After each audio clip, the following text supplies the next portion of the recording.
اکثر ہم سنتے ہیں کہ وقت کے ساتھ سب کچھ بدل جاتا ہے، لیکن کچھ سبق وہ ہمیشہ زندہ رہتے ہیں۔ آئیے آج ہم کردار کی اہمیت پر ایسی ہی کچھ لازوال کہانیوں سے سیکھتے ہیں۔ تو سوال یہ ہے کہ کسی بھی انسان کی اصلی پہچان کیا ہے، اس کا اصل معیار کیا ہے؟ صدیوں سے یہ سوال پوچھا جا رہا ہے اور اس کا جواب بھی ہمیں کہانیوں میں ہی ملتا ہے۔ آج ہم ایسی ہی 2 زبردست کہانیوں کو دیکھیں گے، لیکن سیدھا کرداروں پر جانے سے پہلے آئیے پہلے ان چیلنجز کو سمجھیں جن کا انہیں سامنا کرنا پڑتا ہے، کیونکہ اصل امتحان تو انہی مشکل لمحوں میں ہوتا ہے جب انسان کا اصلی چہرہ سامنے آتا ہے۔ تو یہاں ہم دیکھتے ہیں 2 بالکل عام سی انسانی کمزوریاں، ایک طرف پیسوں پر بحث اور دوسری طرف حسد کی آگ، اور یہی وہ چھوٹی چھوٹی چنگاریاں ہیں جو آگے چل کر کردار کے سب سے بڑے امتحان کا سبب بنتی ہیں۔ اچھا، تو اب چلتے ہیں اپنی پہلی کہانی کی طرف۔ ذرا سوچئے، جب کوئی گواہ نہ ہو، کوئی ثبوت نہ ہو، تو ایک قاضی سچ تک کیسے پہنچے گا؟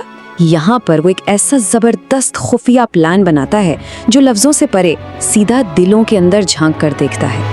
اب مسئلہ یہ تھا کہ دونوں ہی قسمیں کھا رہے تھے کہ وہ سچ بول رہے ہیں، تو پھر انصاف کیسے ہو؟ قاضی فوراً سمجھ گیا کہ معمولی طریقوں سے کام نہیں بنے گا، اسے کچھ الگ، کچھ ایسا کرنا ہوگا جو دودھ کا دودھ اور پانی کا پانی کر دے۔ دیکھیں، قاضی کے لیے یہ معاملہ صرف ایک جھگڑا ختم کرنے کا نہیں تھا، نہیں، اس کا اصل مقصد تھا سچ کی تہہ تک پہنچنا، کیونکہ وہ یہ بات اچھی طرح جانتا تھا کہ اگر آج ایک جھوٹ کو چلنے دیا تو کل ہزاروں ناانصافیوں کے دروازے کھل جائیں گے۔ اور اسی لیے یہ پلان اتنی ہوشیاری سے بنایا گیا تھا۔ یہ صرف پیسوں کا ٹیسٹ نہیں تھا، یہ تو ایک ملٹی لیئرڈ ٹیسٹ تھا۔ اس میں ان کی مہمان نوازی چیک ہونی تھی، ان کی ہمدردی پرکھی جانی تھی، اور سب سے بڑھ کر پریشر میں ان کی ایمانداری کا امتحان تھا۔ سوچئے، ایک ہی رات، ایک ہی مسافر، لیکن دونوں کے دروازوں سے 2 بالکل الگ جواب ملے۔ یہی وہ پوائنٹ ہے جہاں لفظ خاموش ہو جاتے ہیں اور انسان کا عمل، اس کا کردار بولنا شروع کر دیتا ہے۔ اصل میں قاضی کا یہ امتحان ایک بنیادی سوال کا جواب ڈھونڈ رہا تھا۔ جب کوئی دیکھنے والا نہ ہو تو ہم اصل میں کیا ہوتے ہیں؟ اور اس سوال کے جواب میں علی اور جمال نے 2 بالکل مختلف تصویریں پیش کیں۔ یہاں علی کے کردار کو دیکھیں، ایک لمحے کی بھی ہچکچاہٹ نہیں، خود غریب ہے لیکن پھر بھی ایک اجنبی مسافر کے لیے اپنے دروازے کھول دیتا ہے، جو کچھ اس کے پاس ہے اس میں سے حصہ دیتا ہے۔ یہ اس کی فطرت کی نیکی تھی، کوئی دکھاوا نہیں۔ اور دوسری طرف ہے جمال، مدد کی درخواست پر وہ بھڑک اٹھتا ہے، بے رحمی سے اس مسافر کو واپس اندھیری رات میں دھکیل دیتا ہے۔ اس کا یہ عمل صاف صاف اس کے دل کے اندر کی سیاہی دکھا رہا تھا۔ تو بس یہاں آخر دونوں کے کردار کا فرق بالکل واضح ہو جاتا ہے۔ ایک شخص ہے جس کی بنیاد ایمانداری اور ہمدردی پر ہے، اور دوسرا وہ ہے جس کی فطرت میں خود غرضی اور سنگ دلی ہے۔ خیر، اب جب سچ سامنے آ چکا تھا، قاضی واپس عدالت پہنچتا ہے۔ اب وقت تھا فیصلے کا، حساب کا، وہ دن جب ہر عمل کا نتیجہ سامنے آنا تھا۔ حتیٰ کہ عدالت میں قاضی کے سامنے کھڑے ہو کر بھی جمال اپنے جھوٹ پر ڈٹا رہا۔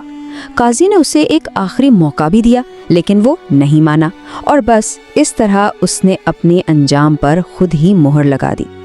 اور فیصلہ بالکل ویسا ہی ہوا جیسا ان کے کرداروں نے طے کیا تھا۔ جمال کو اپنے جھوٹ، فریب اور لالچ کی سزا ملی، ذلت اور پشیمانی اس کے حصے میں آئی، جبکہ علی، اس کی ایمانداری سب کے سامنے ثابت ہوئی اور اسے عزت بخشی گئی۔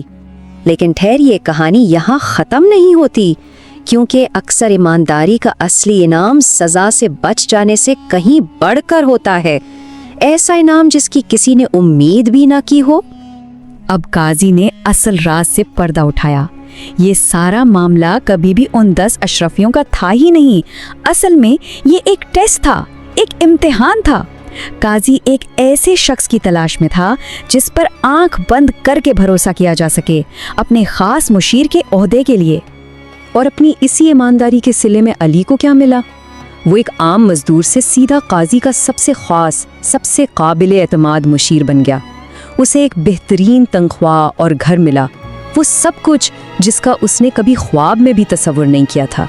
علی کی ایمانداری ہمیں ایک اور عظیم خوبی کی یاد دلاتی ہے، اور وہ ہے صبر۔ بالکل ویسا ہی صبر جیسا ہماری دوسری کہانی کے کردار یوسف نے دکھایا۔ جب اس سے اس کی ساری دولت چھین گئی تو اس کے پاس صرف صبر اور یقین ہی بچا تھا، یہ یقین کہ انجام کار انصاف ضرور ہوگا۔ تو ان کہانیوں سے ہمیں جو سب سے اہم سبق ملتا ہے وہ بالکل صاف ہے۔ ایمانداری اور صبر یہ صرف کہنے کی اچھی باتیں نہیں ہیں، بلکہ یہ کسی بھی انسان کا سب سے قیمتی سرمایہ ہے، وہ سرمایہ جسے کوئی چرا نہیں سکتا، کوئی چھین نہیں سکتا۔ تو آخر میں یہ سوال سوچنے کے لیے رہ جاتا ہے کہ وہ کون سی سب سے قیمتی چیز ہے جو انسان کے پاس ہوتی ہے لیکن جسے پیسوں سے خریدا نہیں جا سکتا۔ اور یہ کہانیاں اس کا جواب دیتی ہیں کہ اصل خزانہ سونے چاندی کے سکوں میں نہیں بلکہ انسان کے اپنے کردار کی مضبوطی میں پوشیدہ ہے۔